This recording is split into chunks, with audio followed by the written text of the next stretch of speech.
Okay pa po ba kayong lahat? Mga kapatid at mga kababayan, malinaw po nating narinig sa pambungad na pananalita ng kapatid na Edwil Sabala ang pinakalayunin ng malakihang pagkilos na ating sama-samang isinasagawa sa araw na ito. Nais nating katawanin ang nagkakaisang damdamin ng milyon-milyong Pilipino at isatinig ang kanilang pinag-isang mithiin para sa isang mapayapa at nagkakaisang Pilipinas. Kaugnay nito, binanggit din po ang ating kagustuhan na ipaalam sa mga opisyales ng ating pamahalaan ang ninanais at pinapangarap na maayos at epektibong paglilingkod at paglutas sa lumalalang kahirapan na pinalubha ng katiwalian at korupsyon, kalamidad, kriminalidad, bangayang pampolitika at iba pa. Kinikilala po nating lahat na nagkakatipon ngayon na sa pagkakaisa, kapayapaan at pagkakasundo lamang natin makakamit ang hinahangad na pagunlad at pagsulong ng ating bansa. Sa bahagi po naman ng kapatid na Romel Topacio, tinindigan ang pagtitipong ito ng Iglesia ni Cristo ay konkretong kahayagan ng suporta sa naunang pahayag ng Pangulong Bongbong Marcos na hindi sasang-ayon sa isinusulong na impeachment laban kay Vice President Sara Duterte. Kinatigan din po ng Iglesia ni Cristo ang posisyon ng Pangulo na ang impeachment ay hindi makapagdudulot ng kabutihan sa buhay ng kahit isang Pilipino. Hindi lamang ito pag-aksaya sa oras ng pamahalaan, kundi makakahadlang din sa pagre-resolba sa marami at pangunahing problema ng bansa. Mataas na presyo ng bilihin, mababang kalidad ng edukasyon, infrastruktura, serbisyong pangmedikal, kriminalidad, seguridad at iba pa. Higit sa lahat, ang pagsusulong ng impeachment ay mauuwi lamang sa pagtatalo-talo at papagkakampi-kampi, hindi lamang ng mga mamamayan, kundi pati na rin ng mga opisyalis ng gobyerno.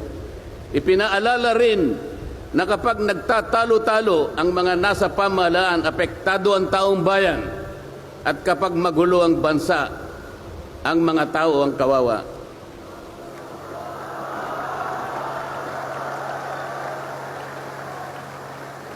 Lagyan po natin ng konteksto ang dalawang pagpapahayag na nauna upang lalong mabigyan ng diin ang kahalagahan ng pagkakaisa, pagkakasundo at kapayapaan sa ikalulutas ng panganib na dulot ng kahirapan dahil sa lumulubhang katiwalian, korupsyon, kalamidad at lalo lamang napabibigat ang buhay at pamumuhay ng ating mamamayan.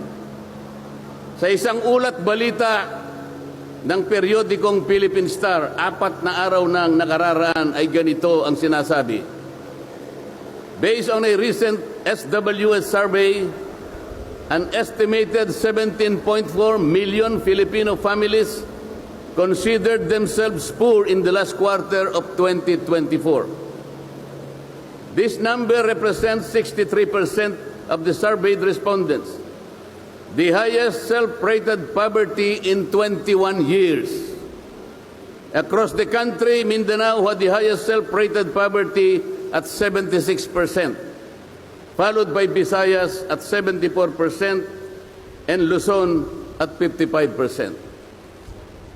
Mga kababayan, sa tayang 5 ang miyembro ng bawat pamilyang Pilipino, nangangahulugan na aabot sa 87 milyong Pilipino sa ngayon ang nagsasabing sila ay mahirap.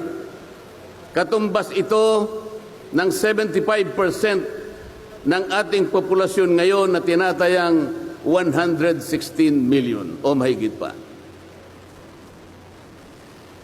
Gusto ko pong banggitin sa inyo at kailangan malaman ninyo na sa taong ito ang ating national budget ay nagkakahalaga ng 6.3 trillion pesos. Ito po ang ating national spending. Ang ibig sabihin, ito pong halagang ito ang gagamitin dapat ng pamahalaan upang tugunin ang lahat ng pangangailangan, pangkabuhayan, panglipunan, pangkalusugan, pangedukasyon, pangseguridad, lahat ng kakailanganin alang-alang sa kapakanan ng bawat isang Pilipino. 6.3 trillion pesos. Ngunit, ang tinatayang magiging income lang ng ating bansa ay kulang pa sa 5 trilyong piso. Ang ibig pong sabihin, meron tayong deficit. Meron tayong kakulangan na 1.5 trillion pesos. Ito po ang ating ipangungutang sa taong ito. 1.5 trillion pesos. Ibig sabihin po, bawat araw tayo'y gagasta ng 17.6 billion pesos. Yun po yung ating gasta. Araw-araw. Ngunit ang ating kinikita ng bansa ay 13.4 billion pesos lamang. Sa makatwid, ang uutangin natin araw-araw ay 4.2 billion pesos. Katumbas ng 175 million pesos bawat oras. Napakabigat po na hinaharap na hamon at problema ng ating bansa. Hindi po biro-biro ito. Ito po ay pananagutan po ng ating mga opisyales. Hindi po pwedeng talikuran ito. Ganito na po kalala ang problemang pang-ekonomiya ng ating bansa. Ngunit, hindi po yata ganito ang naging direksyon, sapagkat sa halip na po unahin ang mga binanggit nating malalaking problema na kinakaharap ng ating bansa, ang inuna po ay mga bagay na mauuwi lamang sa pagkakampi-kampi at pagkakabahagi ng ating bansa. Bakit po? Nagtatag po ng Quadcom. Ang buong akala ko po sa pagtatatag ng Quadcom, ito po ay 4 na komite sa House of Representatives. Kinonsolidate, ginawang isang makapangyarihang komite na ang buong akala ko, ito ang gagamitin para tutukan ang namumuong problemang lumulubha pa na hinaharap ng ating bansa. Napakataas po ng bilihin, lalo na po yung pagkain ngayon. Nagtanong-tanong po ako, ang isang pirasong kamatis last week is 20 pesos. Tama po ba yun? Ngayon po, may nagsabi sa akin 30 pesos isang kamatis. Ang 1 kilong kamatis, 400 pesos. Tama po ba yun? Ang 1 piraso ng siling pangsigang ay 10 piso. Yun po yung sinabi sa akin. Tama po yun? 600 pesos per kilo. Yun pong bell pepper. 2 kulay po yata yung bell pepper. Isang berde, isang pula. 45 pesos ang 1 piraso. 1,000 pesos ang 1 kilo. Bakit hindi po ito yung unang harapin natin? Napakalala po ng presyo ng kuryente sa ating bansa.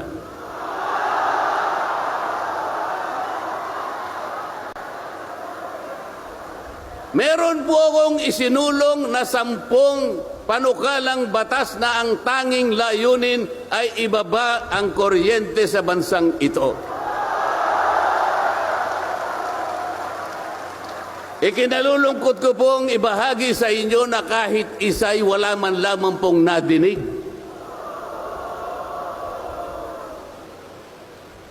Ano po yung dininig? Pinatawag ang dating Pangulong Duterte, pinatawag ng Quadcom.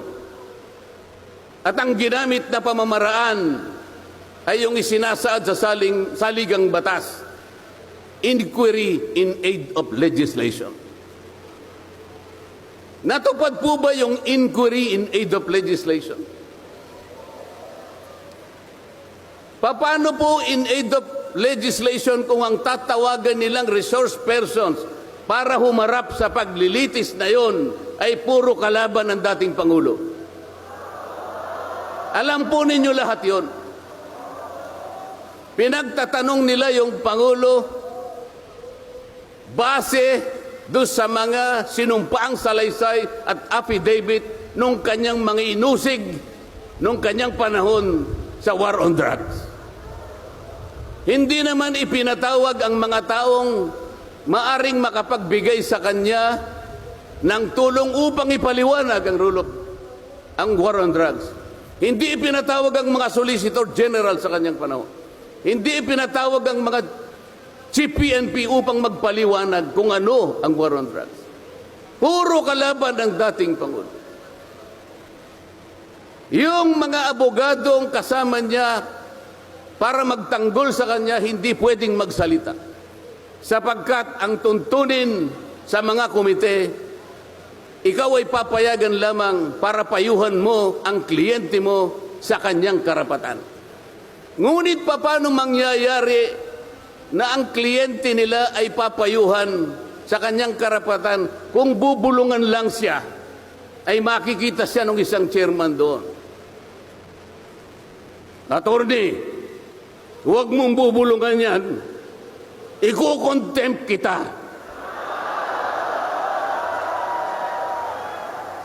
Nasaan na po yung sinabi sa saligang batas na lahat ng inuusig ay meron siyang karapatan sa abogado? The right to counsel. Wala na po. The right to confront your accusers. Wala po mga accuser doon. Ang ginagamit ko ay mga sinumpaang salaysay, hindi man lang in-authenticate, ipinalagay na totoo lahat ang nakasaad ng mga aligasyon. Anong gagawin ng isang tao sa harap ng ganito na walang rule of law at walang due process? Ito po ang pinag-umpisahan ng kaguluhan at pagkakahati-hati. Sa kagustuhan po nila na mausig ang dating Pangulo, ayaw po nilang pumunta sa korte, ayaw nilang pumunta sa piskal. Ano po ba ang sinasabi ng mga desisyon ng Korte Suprema? Kapag ka napatunayan nyo ang isang tao ay maaring nakagawa ng kahit anong paglabag sa lahat ng batas, anumang batas, dalhin ninyo sa piskalya, dalhin ninyo sa korte. Yun ang tamang paraan. That is the rule of law. Ngunit bakit kayong Quadcom ang gumagawa nito? Ang Quadcom ay hindi piskal. Ang Quadcom ay hindi korte. Nagkukunwa lang na korte. Yung mga chairman ng 4 na komite doon, wala ni isang abogado. Pero naalala ko yung isa doon, kamukha ni Attorney Agaton.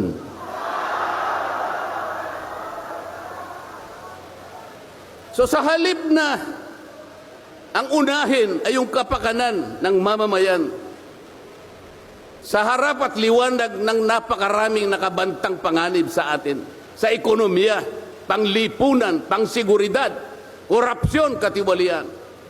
Bakit ang inuuna ay usigin ng isang tao na hindi naman ipadadaan sa tamang proseso ng batas? Pangalawa, tinawag po nila ang pangalawang Pangulo sa 2 pagkakataon.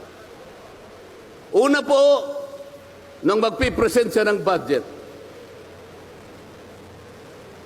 Ang pinipresent po niyang budget ay budget for 2025. Akalain po ninyong ang gusto nilang tanungin ay yung pagkakagasta ng kanyang budget noong 2022 and 2023. Saan ka naman nakakita ng ganong klaseng direksyon? 2025 ang dapat pag-usapan, ang kanilang pilit na itinatanong ay paggamit o paggasta niya noong 2022 at 2023. Ang sabi po ng Vice President, siguro nainis na rin,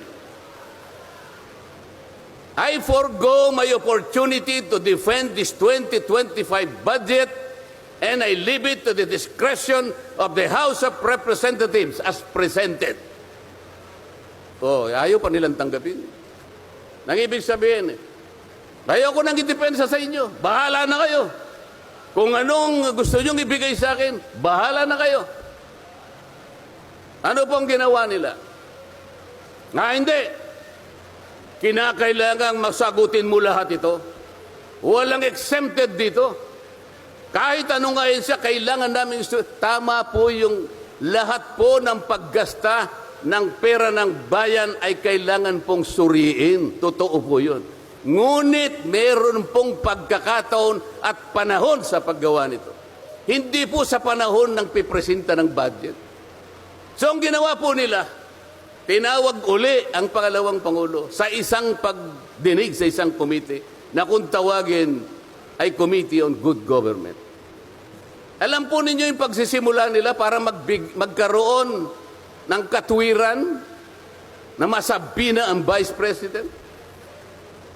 Kinasangkapan nila yung isa sa amin, isang representative sa Maynila, tumindig at nag-privilege speech.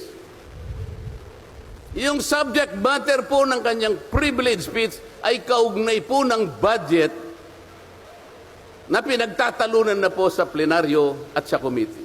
Sa tuntunin po ng House of Representatives, no one should avail of the privilege hour if the subject matter is related to a pending bill.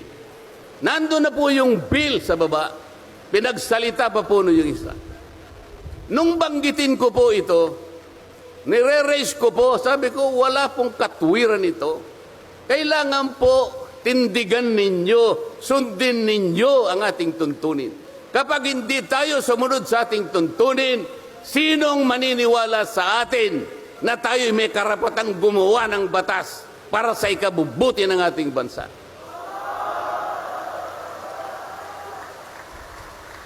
Ang sabi po ng chairman, noted.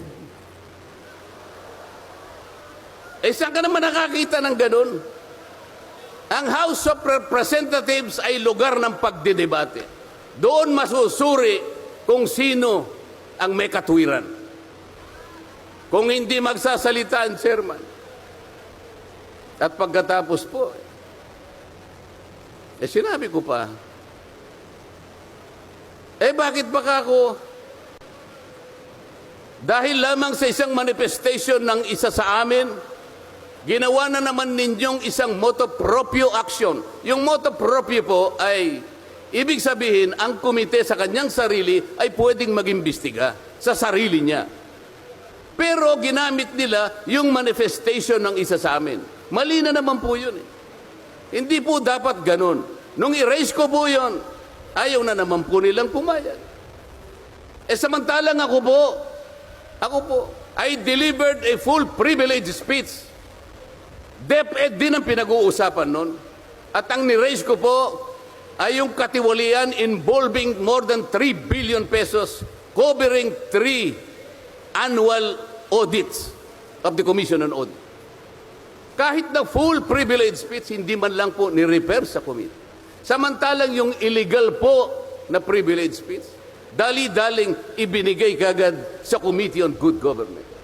Kahit na illegal, kahit alam nilang mali.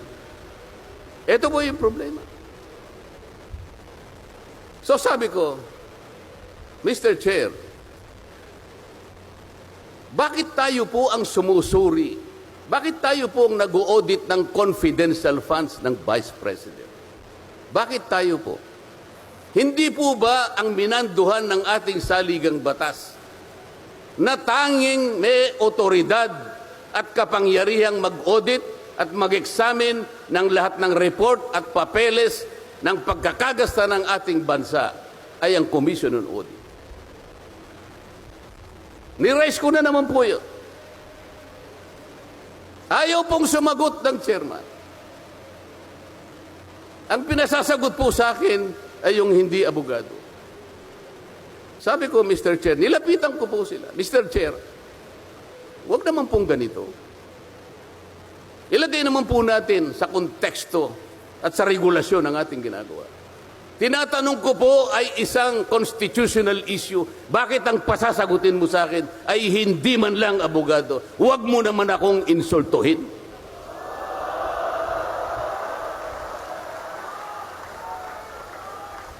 Doon sa puntong yun, alam po ninyo, pati yung kinakain kong hopya, pinagtripan nila.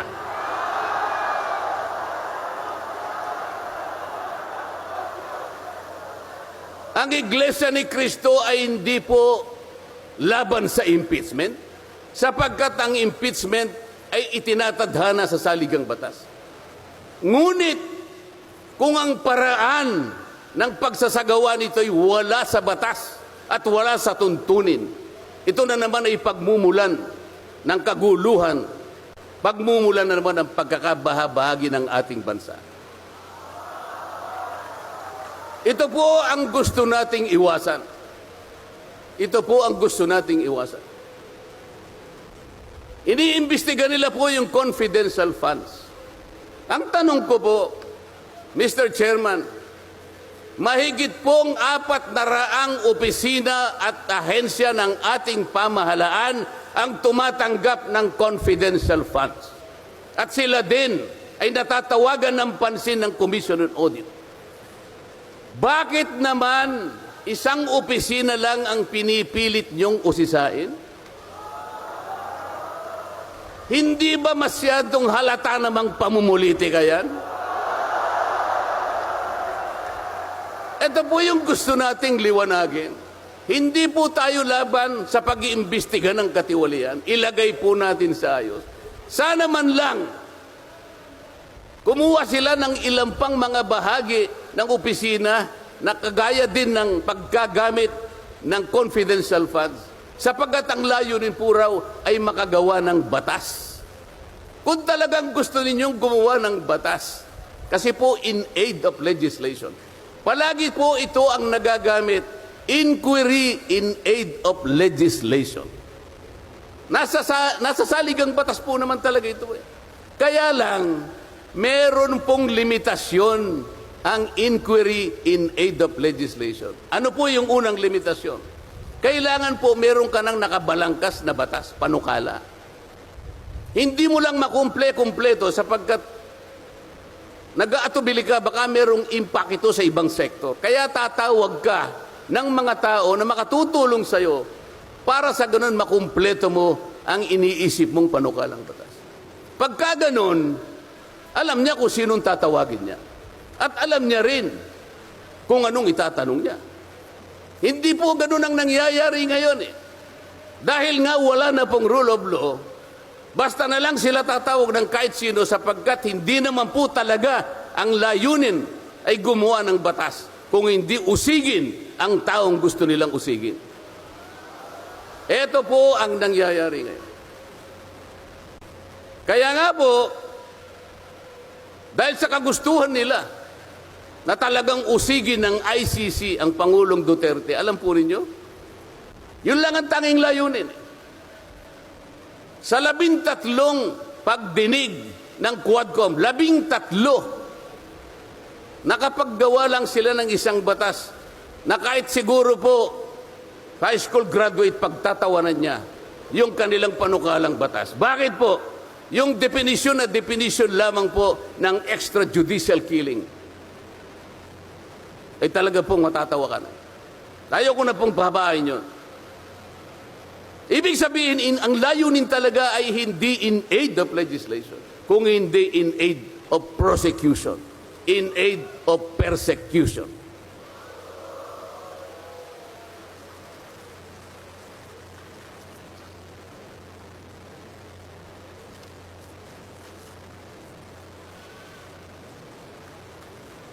Kanina po, mga kababayan, napanood po ninyo ang video na kung saan ay nagpahayag ng di pagsang-ayon si Pangulong Marcos sa namumuong impeachment laban sa pangalawang Pangulo. Ulitin ko lamang po yun. Sabi niya, tumutukoy po dun sa pagsasagawa ng impeachment. This is not important. This does not make any difference to even one single Filipino life. So why waste on this? What will happen if somebody files an impeachment? It will tie down the House. It will tie down the Senate. It will just take up all our time, and for what? For nothing. For nothing. Sabi po niya ito, none of this will help improve a single Filipino life. As far as I am concerned, it is a storm in a teacup. It's a tempest in a teacup. Ang ibig sabihin, isang napakaliit na bagay na pinipilit ninyong palakihin. Napakalaki ng problema ng bansa ang inaharap natin. Ito ang ating atupagin. Ito yung gustong mangyari ng Pangulo ng Republika ng Pilipinas.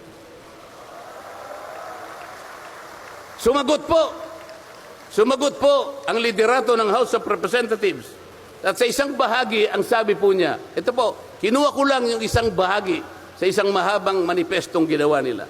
Sabi po ng House of Representatives, bilang tugon doon sa sinabi ng ating Pangulo.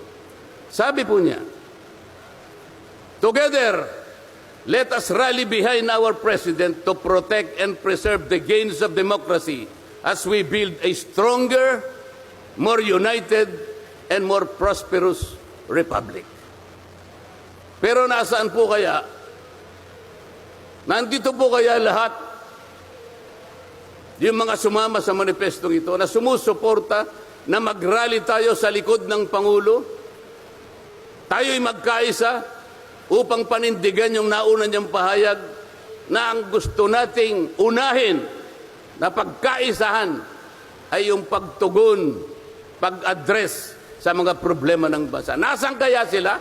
Nandun kaya sila sa likod ng Pangulo o tayo lang lahat?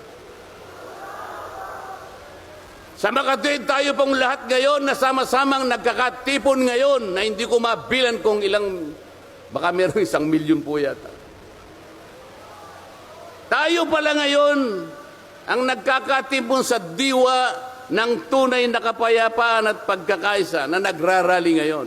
Sapagkat tayo lamang ang nasa likod ng Pangulo sa kagustuhan niya na harapin natin ang mga hamon at nagbabantang problema ng ating bansa. Sapagkat, sabi niya, totoo naman, ang impeachment ay hindi makapagbibigay kahit anong butil ng kabutihan sa buhay ng isang Pilipino. Bago po ako magtapos, ay nais ko pong sipiin dito ang butil ng kaalaman na inalaw sa isang 1957 Nobel na ang pamagat ay Atlas Shrugged ni Alice O'Connor, na kilala sa taguring Ayn Rand. Ang sabi po niya. Sa English muna po, pasensya na po kayo. When you see that in order to produce, you need to obtain permission from men who produce nothing. When you see that money is flowing from those who deal not in goods but in favors. When you see that men get richer by grab and pull, not by work. And your laws don't protect you against them, but protect them against you. When you see corruption being rewarded and honesty becoming a self-sacrifice, you may know that your society is doomed. Kapag nakikita po ninyo na para tayo ay mag-produce, ay hingi pa tayo ng permiso sa mga taong hindi naman nakakapag-produce. At nakikita po nyo na umaapaw ang pera sa pamagitan ng patagong transaction at hindi sa pamagitan ng mga merchandise na nakikita natin. At nakikita ninyo kanya na yung iba ay lalong nagiging mayaman sa pamagitan ng katiwalian at hindi sa pamagitan ng trabaho. At ang mga batas ninyo, sila pa ang piniproteksyonan. At ang batas ninyo ay sila pa ang lumalaban sa inyo. At kapag ang corruption ay ito ang itinatadhana, ito ang binibigyan ng reward. At yung katapatan ay ito ay nagiging sakripisyong pang-personal. Alam na ninyo na ang inyong lipunan ay nasa kapahamakan. Mabigat po ito. Mabigat po ito. Ito ang dapat harapin ngayon sa pamamagitan ng pagkakaisa, pagkakasundo at kapayapaan. Hindi po biro-birong problema ang inaharap ng ating bansa. At bago po ako tuluyang magtapos, payagan ninyo kung ulitin ang sentimiento ni Edmund Burke, isang English political philosopher, na sinabi niya, "The only thing necessary for evil to triumph is for good men to do nothing." Sa Tagalog po, ang tanging kailangan para magtagumpay ang kasamaan ay magsawalang kibo at walang gawin ang mabubuting tao. Maraming salamat po at magandang hapon po sa ating lahat.